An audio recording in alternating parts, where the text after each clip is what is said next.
George ജോർജിനെ സംബന്ധിച്ച് എനിക്ക് വളരെ പേഴ്സണലി വളരെ ഇഷ്ടമുള്ളൊരു നടനാണ്. ഭയങ്കര കഠിനാധ്വാനത്തിലൂടെ വളർന്നു വന്ന ഒരു നടനാണ്. ഈ സിനിമയിൽ തന്നെ ഏറ്റവും മികച്ച പെർഫോമൻസുകളൊന്ന് ജോജുവിൻ്റെയാണ്. ആ സിനിമയിൽ ഏറ്റവും പോപ്പുലറായിട്ടുള്ള ഡയലോഗും ജോജുവിൻ്റെയാണ്. തങ്കച്ചേട്ടൻ്റെ ആ ഡയലോഗാണ് ഏറ്റവും പോപ്പുലറായിട്ടുള്ള ഡയലോഗ്. ഇപ്പോഴും ആളുകൾ ഉപയോഗിക്കുന്ന ഒരു ഡയലോഗാണ്. അപ്പോൾ എന്തുകൊണ്ടാണ് വളരെ പെട്ടെന്ന് ഈ സിനിമ ഇറങ്ങി ഇത്രയും നാൾ കഴിഞ്ഞ് ഇപ്പോൾ ജോജുവിനൊരു മനപ്രയാസം ഉണ്ടാകുമെന്ന് ചോദിച്ചാൽ, ജോജു സിനിമാ നടൻ എന്ന നിലയിൽ അദ്ദേഹത്തിൻ്റെ മാർക്കറ്റ് വികസിപ്പിച്ച ഒരാളാണ്. പ്രത്യേകിച്ചും സ്ത്രീ പ്രേക്ഷകർക്ക് ജോജു ഭയങ്കര പ്രിയങ്കരനാണ്. അതായത് സ്ത്രീകൾക്ക് ജോജുവിൻ്റെ അഭിനയം വളരെ ഇഷ്ടമാണ്. ജോജുവിനെ ഭയങ്കര ഇഷ്ടമാണ് സ്ത്രീ പ്രേക്ഷകർക്ക്. അതുകൊണ്ട് തന്നെ ജോജുവിൻ്റെ സിനിമകൾക്ക് കുടുംബങ്ങൾ ഇപ്പോൾ പണി എന്ന സിനിമ അദ്ദേഹം സംവിധാനം ചെയ്ത സിനിമ തന്നെ വന്നു.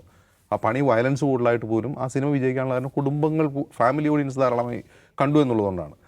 അപ്പോൾ ജോജുവിൻ്റെ ഒരു പ്രധാനപ്പെട്ട മാർക്കറ്റ് ഏരിയയായി ഫാമിലി മാറുകയാണ്. അപ്പോൾ അദ്ദേഹത്തിന് ഈ തങ്കച്ചേട്ടൻ്റെ ലെഗസി പിന്തുടരുന്നു. അദ്ദേഹത്തിന് എന്താണ് ജോജുവിനെ കാണുമ്പോൾ തന്നെ തങ്കച്ചേട്ടനെ ഓർമ്മ വരുന്നു എന്നുള്ളത് അദ്ദേഹത്തിന് തോന്നുന്നുണ്ടാവും. അതില്ലായിരുന്നെങ്കിൽ, ആ സിനിമ ഇല്ലായിരുന്നെങ്കിൽ ഞാൻ കുറേ കൂടി സ്വീകരിക്കപ്പെട്ടതെന്ന് അദ്ദേഹത്തിന് തോന്നുന്നുണ്ടാവും. അദ്ദേഹം പറയുന്ന കാര്യങ്ങൾ, അദ്ദേഹത്തിൻ്റെ കുട്ടികളെ കളിയാക്കുന്നു പറയുന്നത് എനിക്ക് അത്ര വിശ്വസനീയമായിട്ട് തോന്നുന്നില്ല. അദ്ദേഹത്തിൻ്റെ യഥാർത്ഥത്തിൽ ഒബ്സഷൻ പ്രശ്നം ഇതാണ്. ഫാമിലി ഓഡിയൻസിന് താൻ അസ്വീകാരനായി പോകുമോ എന്നുള്ള അദ്ദേഹത്തിൻ്റെ ഭയം മൂലമായിരിക്കും ഒരു പക്ഷേ അദ്ദേഹം അങ്ങനെ പറഞ്ഞിട്ടുണ്ടാവുക.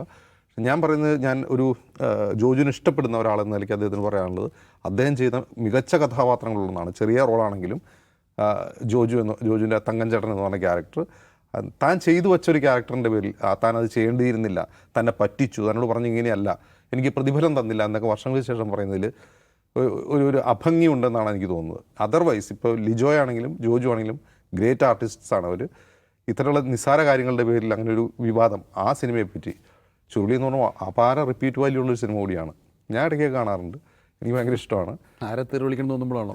അതല്ല, അങ്ങനെയല്ല നൗഫലെ, തെറിയല്ല അതിൻ്റെ പ്രധാനപ്പെട്ട പോകാം. ആ സിനിമ വളരെ മിസ്റ്റീരിയസ് ആയിട്ടുള്ള, വളരെ സ്പിരിച്വൽ ആയിട്ടുള്ള ഒരു സിനിമയാണ്. എനിക്ക് ഭയങ്കര ഇഷ്ടമാണ് അത് ഇടയ്ക്കിടയ്ക്ക് കാണുന്നത്. തെറി കേൾക്കാനാണെങ്കിൽ നമുക്ക് തെറി പറഞ്ഞാൽ പോരെ, അതല്ലല്ലോ. അപ്പോൾ അത്രയും മികച്ചൊരു കലാസൃഷ്ടിയെക്കുറിച്ച് ഈ 3-4 വർഷത്തിന് ശേഷം അങ്ങനെ ഒരു വിവാദം ഉണ്ടാവേണ്ടിയിരുന്നില്ല എന്നാണ് എനിക്ക് തോന്നുന്നത്.